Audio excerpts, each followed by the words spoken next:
Greetings petrolheads, welcome back to Automation, the car company tycoon game. Today I will introduce a new model for the Marina lineup. It's the Marina Glow. It is a small and inline-4 powered mid-engine sports car. Well, this is using the body that we also used for the Ferrari 355. And it's got a couple of round headlight fixtures. It's a sort of subtle look on the front, not overly aggressive.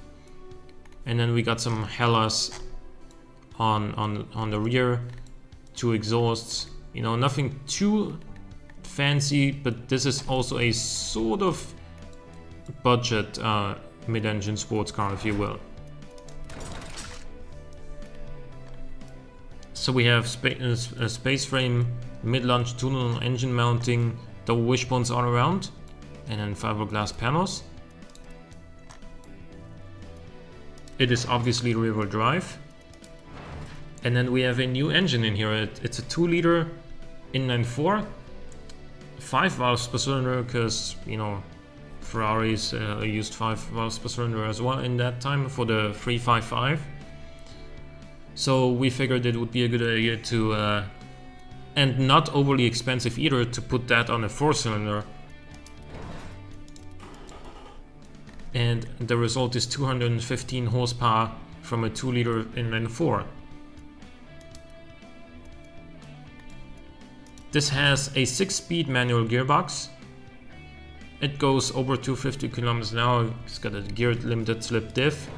It's got sports tires, 245s on the rear, 205s up front, 17-inch alloy rims, 3 piston vented discs up front, 2 piston vented discs on the rear, a fully clad under tray, 2 seats. I don't know, you could potentially do a 3-seat setup like in the McLaren F1 apparently. But I don't think this is the car for it. And ABS, standard safety. We will give this thing adaptive dampers as well, because we did that for the Flare too. And it has semi-active sway bars.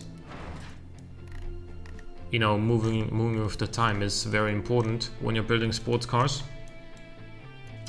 As a result, this will do 0 to 100 in 5.6 seconds, 255 kilometers an hour top speed.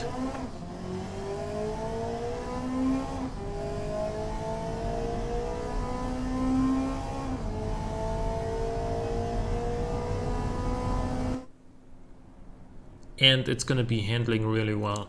14.1 quarter mile is certainly not to be sneezed at for a 90s inline-4 sports car. Show me one Elise from the 90s that can do that. Let's see what it does around the automation track.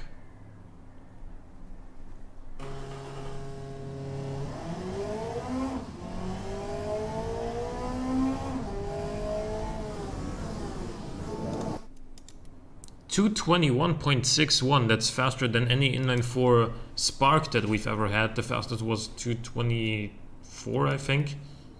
So this is significantly faster, probably mainly because of the fact that it can put the power down at the end of a turn, because it's mid-engined. So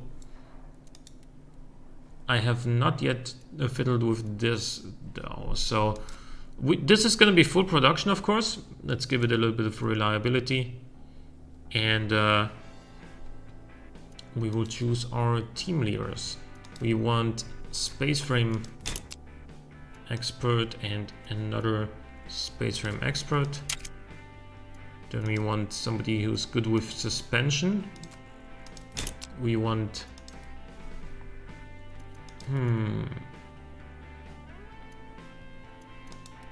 Do we need anything here? And drivetrain would not be that bad. But I also want somebody else who's good with like suspension or chassis.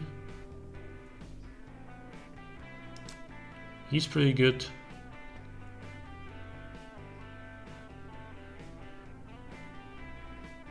Yeah, let's take Eric Roos from Sweden.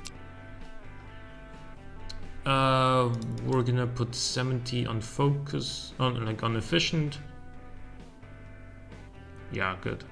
And then for the engine, we want dual overhead cam expert. We want somebody else who's good with engine heads. Naturally aspirated tuning expert, for example. That's a nice avatar. I like that one.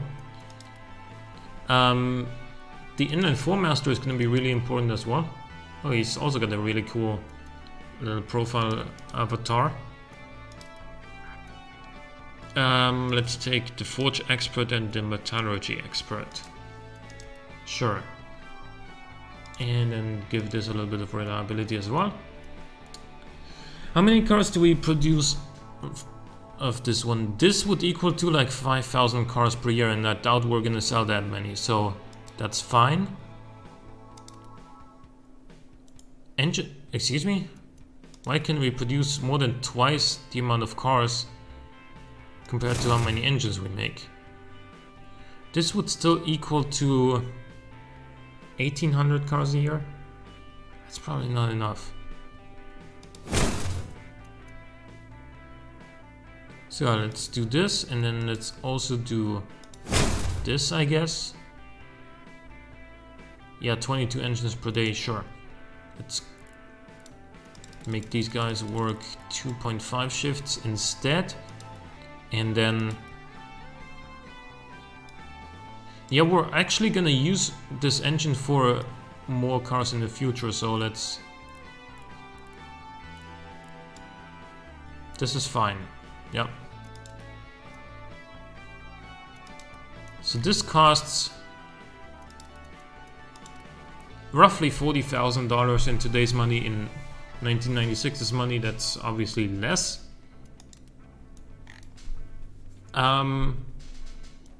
Yeah, so this thing is... I think this is a pretty decent entry-level sports car.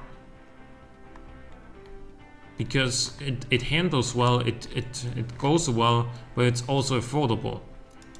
This is what, you know, thinking of, like, if this car were ever to exist, if this was actually a real car from 1996, then in today's age it would probably be around, well, it would be cheap anyway, so it would be 5 grand.